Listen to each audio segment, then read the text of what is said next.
Radiant team ban.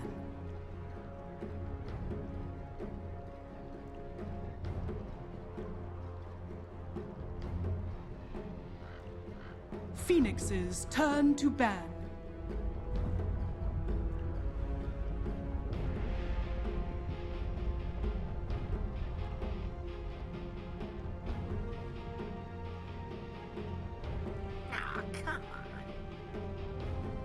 Radiant team ban.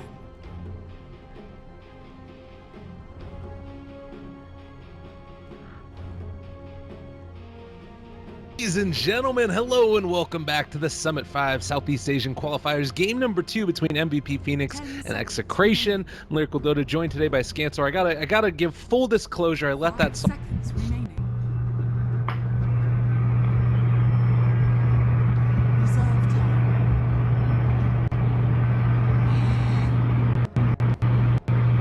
Phoenix's turn to pick. I mean, in the lane stage, certainly the Void just owned them, right? They had like a strong lane based on a Lifestealer and Disruptor, and even though Earthspirit was there, and the Void just got so much value. And I said, I do believe it's based on how the game started, and the Disruptor being there a bit late, and the Earthspirit being there a bit late. But you know, they felt like that was the hero doing the work. It certainly was the hero doing the work, whether or not the explanation is mine or theirs. But it's going to mean that MVP can start out with the IO this game, which is also going to be very difficult to deal with. And MVP, of course, known for the IO Bristleback combo. Execration start the slot up, perhaps because they expect the Bristleback to be the hero MVP go for. And, you know, having that amp damage does help to bring down those big tanky heroes. No, man, that's kind of an interesting one.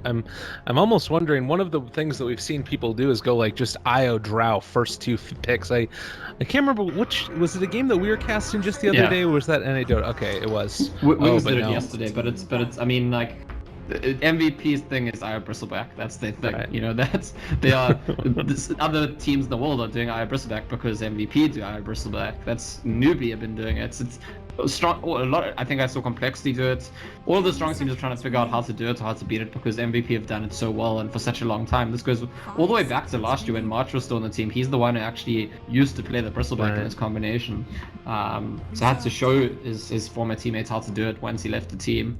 But this version of the team's also been excellent at it. They've used it they used it at the Shanghai Major, they used it at Dota Pits. I believe they might have even used it at WePlay. This is like a favorite strategy of MVPs that they bring out every single time, and it's a beauty to watch because they're really good at manipulating the aggression in the lane with the IO and the Bristleback, but they're also really good at making sure that the Bristleback gets those ancient stacks and, you know, gets to the point he needs to be coming out of the early lane stage.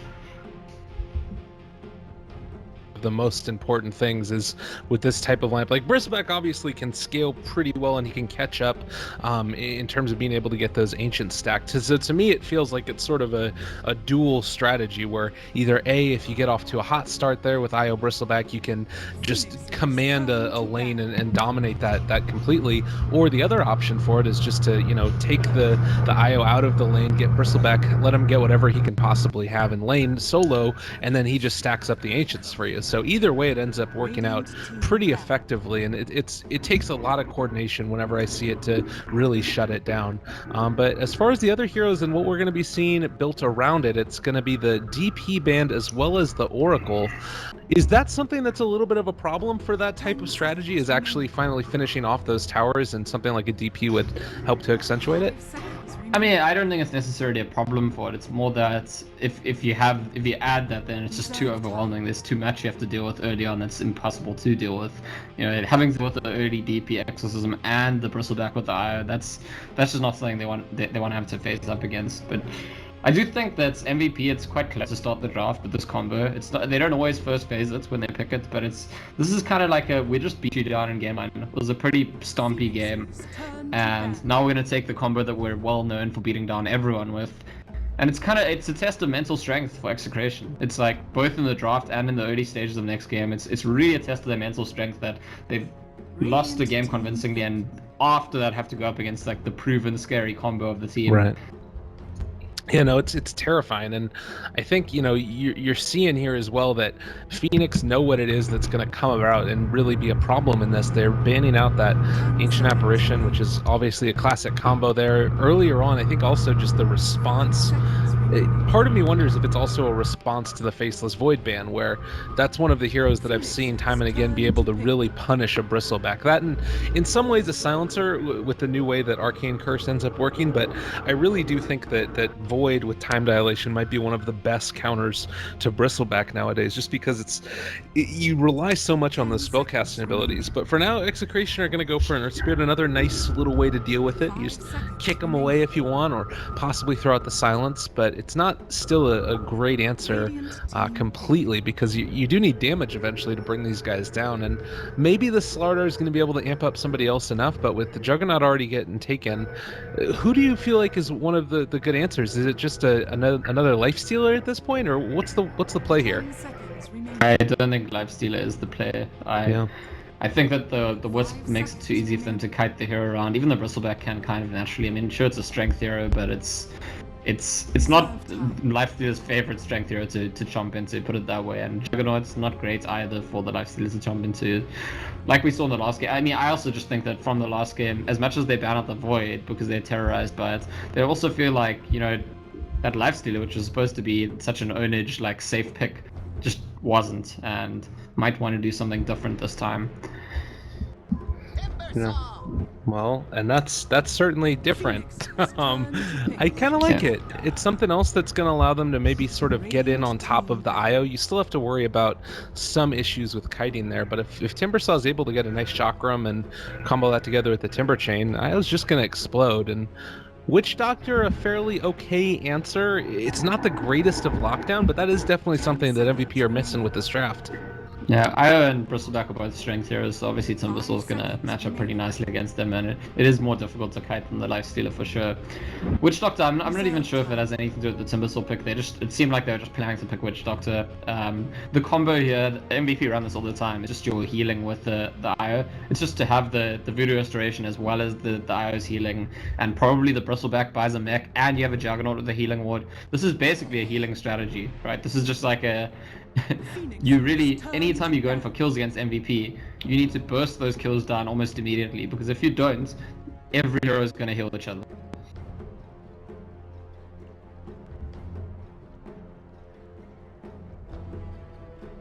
Ten seconds remaining. 5 seconds remaining.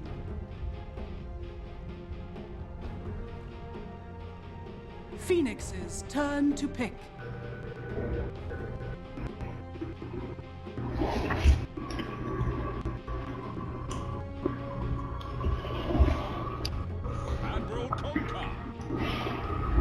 Kunkka is the last pick. This might be my favorite draft of all time. Kunkka is just, I love this hero to death. You know, he's so cool.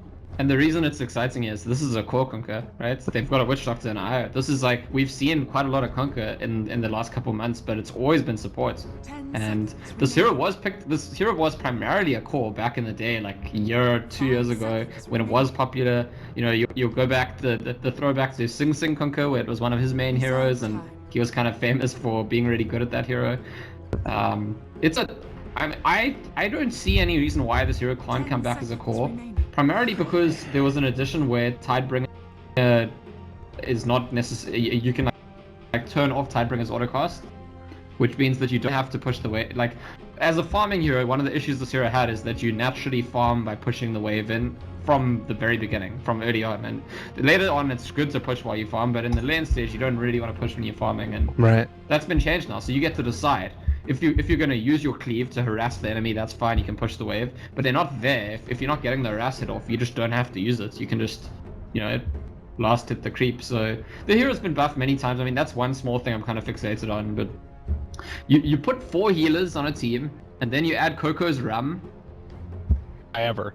Yeah, that's is super scary. And Execration will go back for the Viper as their last pick, and sort of sensing that they need a hero that's going to be strong and difficult to deal with very early on in the game, because this is going to be there's plenty of potential, just like last game, for MVP's lineup to get ahead of you early on, and once it's ahead of you, none of their heroes are ever killable because of the amount of sustain and heal that they have.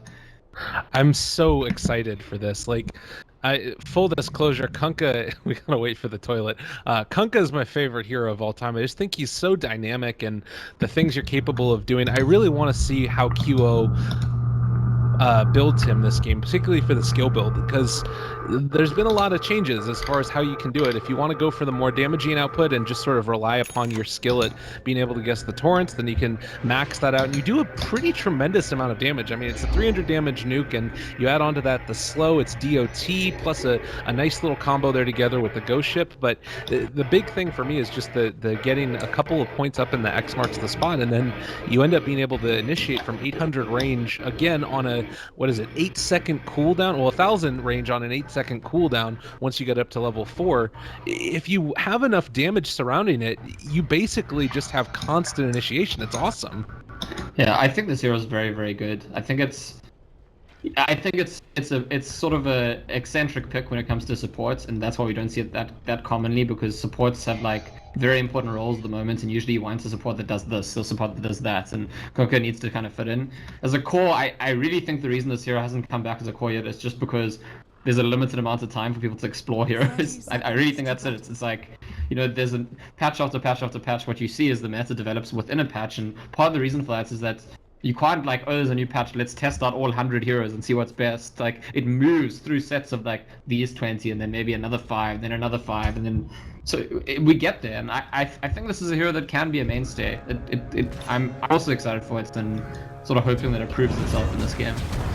Oh, well, and Forev taking a little bit of damage right off the bat. He's going to get rolled in on by Tims, again, playing that Earth Spirit and starting to rack up the damage a little bit. But they're just going to trade off the mid runes. I will say that this is one of the more difficult matchups for a Kunkka to be going up against, is going to be the Nando Viper. But they did manage to place down an early ward, so a little bit of vision game. This could be tough. He's going to really have to abuse that creep aggro and get himself off to a hot start here. But you know, if there's a guy who could do it, I'm sure that QO knows a few tricks. They play a lot of Dota 2, and it feels like this is maybe something that they've worked on before. Yeah, I think he'll be fine. I mean, right now at the first level, it's not actually that scary, and that's what we see actually. Q is just like, okay, you're gonna hit me, I'm gonna hit you back. But a few levels in, the Viper can harass a lot. But a few levels in, the Kunkka can threaten a kill, especially if there's any kind of rotation from the Witch Doctor coming across.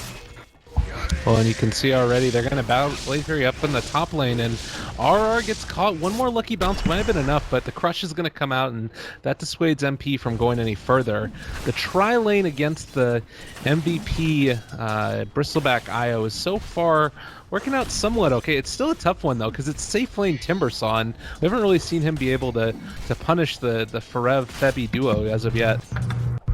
Yeah, I mean, safe lane Timbersaw is pretty strong. I mean, the problem is he's still level 1, and he took his reactive armor at level 1, so there's no way that they can go for a kill until he has like some skills that sort of do something. And this is something that, you know, we were talking about in the draft. A lot of teams that have copied MVP do the IO Bristleback. We've seen recently, for example, Newbie, that the IO will go somewhere else and come help later on. But for MVP, it's very common for them to actually just contest the lane from the get-go. They feel confident that they can play the lane so well that even if they're 2v3, they can just contest from minute 1. Man, and look at this Kunkka in the mid lane. Nando is just having such a tough time with it, and you mentioned it. At these early levels, he can be really aggressive. The 2 points in Tidebringer and the 1 point in the Torrent means that he's going to be fairly okay, and again, just the 64 base damage is absolutely absurd. Might actually almost be able to kill Nando. If they would have been able to move up there, that might have been something, but a little bit too much to ask. Yep. Tidebringer is a very strong skill, and when you're cleaving onto someone, they don't get any kind of reduction, so the harass is insane. Well, Nando, they're pump faking those torrents, seeing if they can get him to move around, and they are going to be able to hit this one. This is the move forward. A couple of right clicks with the slow coming out. This might just be first blood, looking for the kill. He's going to X mark, pull him back. Fairy Fire keeping him alive for the moment. Turns around and now might be in a little bit of trouble. He's going to be slowed down, but they get the kill. Turn around with the Tidebringer. Tims, where are you going? Oh, if that torrent would have hit, it would have been another one. But QO playing it good there and abusing the Tidebringer. Yeah, I mean, and this is something that precisely because tries to get this kill but won't get it. Precisely because the hero's just not been picked as a core for like many years at this point. Nobody really is used to playing around Tidebringer. Support Kunkers don't even level the skill, so it's like a completely unknown skill in terms of like popular meta. Well, and it's showing why it's so powerful. Again, at the level 4 of this, you get a bonus 70 damage that comes out on top of a radius of 600, and then it goes down to a 4-second cooldown.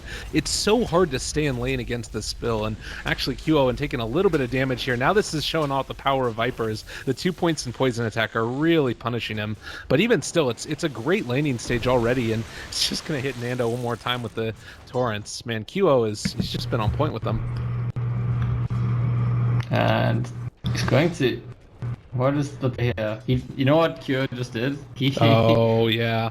He X'd himself to TP base and refill his bottle, and then he didn't have mana. So it's just like silly Kyo, Xing yourself for no reason at all. But he gets to bottle the rune anyway. That's gonna be good for him. Oh, they're going to actually wrap around over here, though, by the Ancients, and going to try and deny this. They block the Ancients for the moment. Nando is going to end up going down.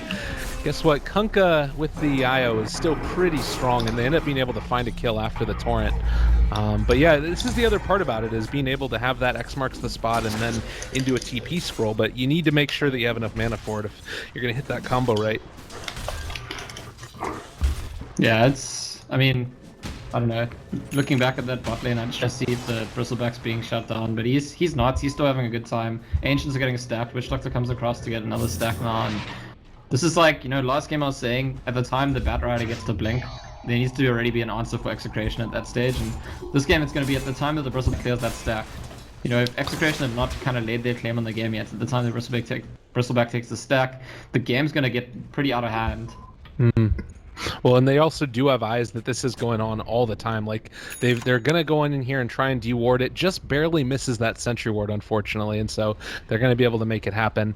One other thing, though, that we just saw in the mid lane was QO ended up X-marking the spot for the IO, and that brought back a little bit of extra regen for QO there in the mid lane. So another nice little play, and now it looks like he's going to be able to hit this X. There's going to be the boat that comes out, and that's going to be probably just an easy kill. 400 damage, no problem, and meanwhile, Nando gonna get ran down again.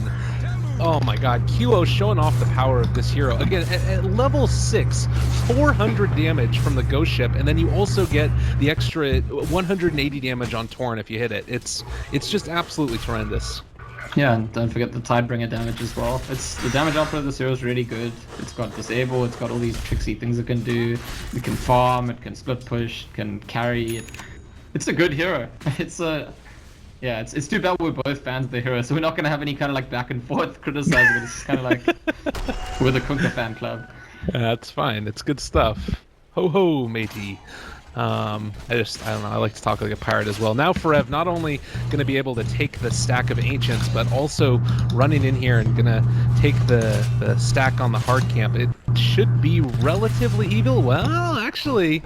Abed gonna chase him down and throws out the chakra, and Frev might be in trouble as they are gonna end up being able to bring him down, and the quick and easy one, Febby also now going to get taken advantage of, and does have a bottle, but I don't think he's going to be able to survive. Might be able to deny himself to Roche, and over to the side here, there's going to be the Kunkka coming in, trying to find the kill. A quick little turnaround, and Abed is going to pay.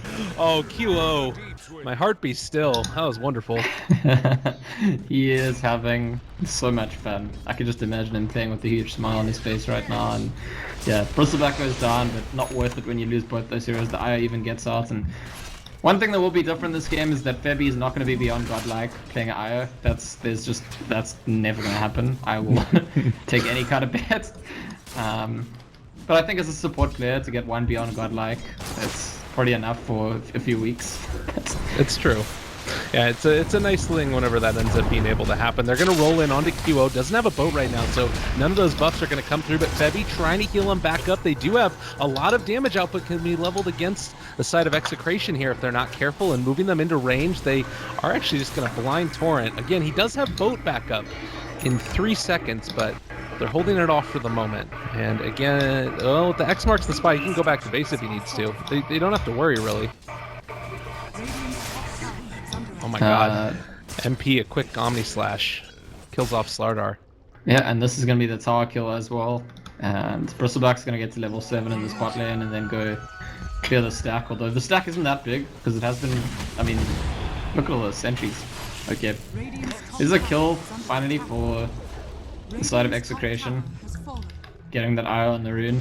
Have we talked about all the wards? Okay, actually the blocking ward finally just ran out, but there was still a blocking ward up for Execration. It hasn't been farmed. Oh, Febby, or rather Forev, is coming in here and trying to mess with the bed. He really does not want to get hit by one more stack of those quills. It would have been his death. We haven't talked a lot about it. They've been playing a lot of the D-ward game, though. Yeah, also haven't talked much about the top lane. I mean, there was that kill there and then the tower, but again, Slaughter is really struggling in this game, more than anyone, and it was similar in the last game. You know, we did see the off lane for Execration struggling to get much value, and this is kind of where there's like an imbalance in the game where if the one team is getting value out of all of their lanes, another team is getting value only out of some lanes, obviously you expect the team who's getting value out of all of them to be ahead early on. Mm-hmm. Absolutely. And continuing to head on back to base, and does also have his bottle there available.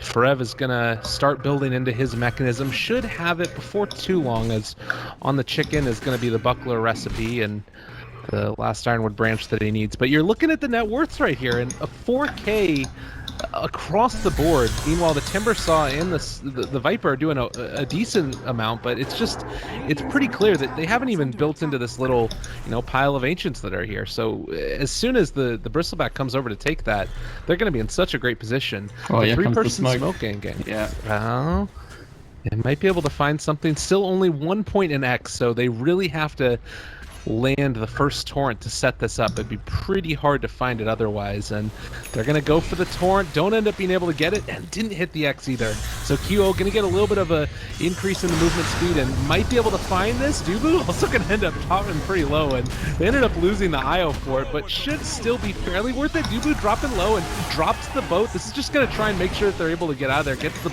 rum buff, and meanwhile Nando takes a little bit more from the torrent. They should back out at this point, as I think that they've overstayed their welcome a little bit. They're still doing a lot of damage. This is a bait. They want to just like slowly whittle them down, and I think it's actually working. God, yeah, they kill off the Viper. Brev is still taking damage. He is going to fall as the rum buff did finally wear off, and QO pops drums, throws out the X, going to pull him on back. One more right click, not going to be there in time, but MP is still here, and Omni Slash is off cooldown, but not enough mana for it, so might need to pop the wand charges in a second, as he's still going to get ran down. They do bring in Febby. There's going to be the crush. A lot of heroes still in the area, as well as all of those creeps. Pops it, turns back around. He's going to be able to bring him in very low and not dead as of yet. They do bring him down, and now turning again, the Blade Fury onto Tim's. He might fall. They just don't have enough damage to kill him off, and going to look for RR. Gets the boost from the movement speed, and there's going to be the level 2X that finds it with the torrent. Quick and easy on the kill. Well played. You know, the power of the hill draft, because it really did look for a little while like Execration are doing well in that fight. It looked like MP, the Juggernaut's in trouble, and then suddenly you see the Tether Hill, the Overcharge, the Witch Doctor Hill, he uses his magic wand, and all of a sudden there's like, this is what I was talking about before, and it's a problem for Execration's draft, because Viper is not a bursty hero, Slaughter's not a bursty hero, neither is Disruptor, Spirit not really either. Their damage over time heroes. Timbersaw is kind of bursty, but the problem is you need more than just the Timbersaw. You need a lot of burst to be able to deal with all of this hill, because if your damage is damage over time, the hill is just going to counteract it completely. I will say that now also that QO is going to be able to build into, he's going armlet. Now that he's going to start getting more points into this X, the initiation range is really going to start to increase. RR does spot him out. They're going to be able to throw out the X marks the spot, throws the torrent as well, and now turns back around. He hasn't launched the boat as of yet. And I feel like they're probably going to call off the charge here. Just take the kill for Tim's and afterwards back out. Chakram goes through, and actually Forev is diving deep for this one. They want to fight. Yeah, they don't need to back out ever because of all the heal that they have. They could just be super aggressive and just kind of... yeah. He's just going to get brought down. They can't deal with it. It's so punishing. I mean, so yesterday when we were watching Wings, I was talking about the fact that they like the bounty AUG draft because it's punishing of enemy mistakes. This is a similar thing, but in a different way, right? It's not like economically you get bonus gold when you punish the mistakes, but the way MVP's draft works is because they have so much heal, they're free to be like quite loose with their aggression. They could just like they make plays which look like. I can see why you keep thinking like, oh, they're gonna go back now. They've had enough, but there's no reason for them to, because they can just kind of poke their head out and say, hey, Execration, you want some of this? And they've got the hill always, whereas Execration don't have that luxury yet. Relocate to top lane, it's gonna kill Nando, and Viper, by the way, Viper's go for it. I just want to say that's Viper's a very, very bad hero from behind. It's one of the worst heroes in the game playing from behind. Totally, and I was saying that this is just, it's all set up again by Kunkka. The X marks the spot into Torrent means that you can relocate on top of somebody. Like, you don't have to try and guess where their positioning is, because it's going to be in the same place each and every time. They're going to try and move here to cut off the Kunkka, but he just TPs towards this mid lane, and now they're set up to fight again. QO is here, he has his armlet that's coming out to him now, and this damage increase that you get from this on the strength hero is just absolutely tremendous. You know, we're 14 minutes into the game, and I would almost call this a Hail Mary smoke. I'd almost say this is like a, let's see if we can get something, otherwise that's it, because that's how the game feels to me. It feels like very soon Execration need to somehow win a big fight, or big objective, not just like one kill, or their hopes are being crushed. And I'm looking at Slardar. He has just not gotten nearly enough this game. It's been a tough one. Has to go back for the Tranquils, the infused raindrops, and 500 gold in the bank is all of the way he's got towards his Blink Dagger. He's the lowest net worth in the game. It's just been such a difficult start so far for RR. And now as they're moving in towards this bottom tier 2 tower, they're going to just be able to destroy Nando. And they drop down the boat, getting the buff onto him. And now RR dropping low as well. MP's going to be able to bring him down. They're trying to do whatever they can with the bed. But honestly, the damage is just so absurd. Tim's is going to end up falling. They've Kovac and going to be able to get the Torrent onto him. Everybody's still alive for MP. Guess what? The damage isn't lethal, but maybe through this, no Magnetize is going to kill him. Again, that's the thing with the boat buff. It's just absurd. And the heal, level 3 Voodoo Restoration, and, you know, a level 4 Healing Ward, plus the Tether, plus the mech on the Bristleback. It's just, this is what, I think one thing that people do underestimate about this draft, when they run the Bristleback, they almost always like, these are the cores they like to run with, the Juggernaut, the Witch Doctor. Okay, the Kunkka's new to the strategy, but it's about healing. It really is about sustain. That's what this draft is about. And we saw MVP actually ban the AR themselves this game in the second phase, and you know, maybe if it had been picked up a bit earlier in the draft, Execration have a shot here to deal with all the healing in these fights, but as things stand, Execration kind of like on their last legs. Oh no, the initiation from afar they catch. Febby is dropping low and is actually just going to be able to survive through it, and now the boat comes, is not going to hit, but it's still going to be that buff applied to all of them, and just look at how little damage Febby is taking. This IO at this point, with everything thrown at him, is still so unbelievably alive. They're just going to kill off the Earth Spirit. Literally, Timbersaw did his entire combo to that IO, and he's still completely healthy. They jump in again, trying to do whatever they can, but they just don't have enough damage. GG gets called. A demonstrative effort coming out from MVP.